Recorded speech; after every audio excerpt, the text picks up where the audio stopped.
পৃথিবীর ইতিহাসে বাংলাদেশ নামে একটা কৃষি প্রধান গরিব দেশ ছিল। ওই দেশে আবার একটা ক্রিকেট টিম ছিল।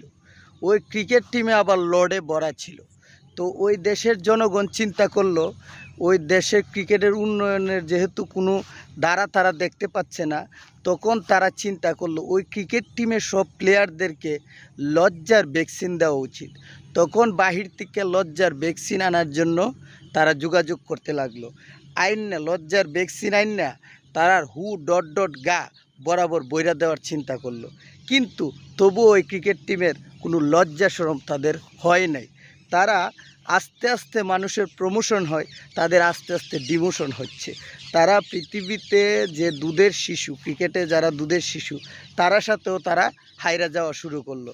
তখন দেশের জনগণ ভাবলো যে ওই যে তারা একটা কথা চিন্তা করতেছে যে লজ্জা নাই বাবার দাড়ি, তিন নষ্টায় একবারই, সব তো নষ্ট হয়ে বইরা গেছে, সর্বঙ্গে ব্যথা ওষুধ দিব কোথা।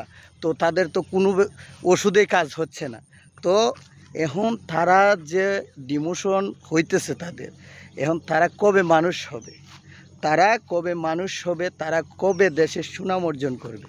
তারা যে মাপের খেলা খেলতেছে, আমরা তো যে সময় দেখি যে তাদের ফর্ম বাজে হয়ে যায়, তখন জিম্বাবু, তারপরে আফগানিস্তান, তারপরে এই সংযুক্ত আরব আমিরাত, ওই সব দল দিয়েই তাদের ফর্মে ফেরানোর চেষ্টা করা হতো।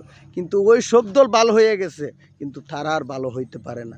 তো এখন আসল কথা হইলো, এই যে লাস্ট 3টা ম্যাচের মধ্যে বাংলাদেশের যে 2টা ম্যাচে হারলো, কি লজ্জাজনক একটা অবস্থা।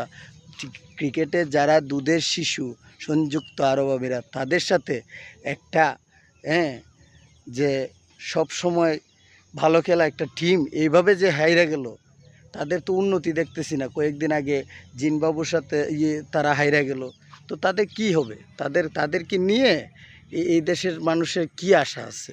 তো এখনই সময় তাড়াতাড়ি এই বইয়ের দোয়া ক্রিকেট টিম, ভাবির দোয়া ক্রিকেট টিমকে সবাই বয়কট করা উচিত।